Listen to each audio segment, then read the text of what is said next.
चंदा रे चंदा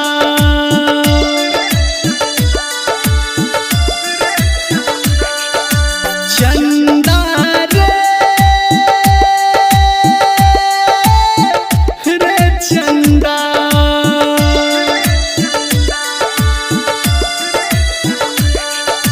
हमार खबर कने दही पहुँचाई हमार खबर कने दही पहुँचाई मर जते पगला के पगली आई मर जते पगला के पगली आई चंदा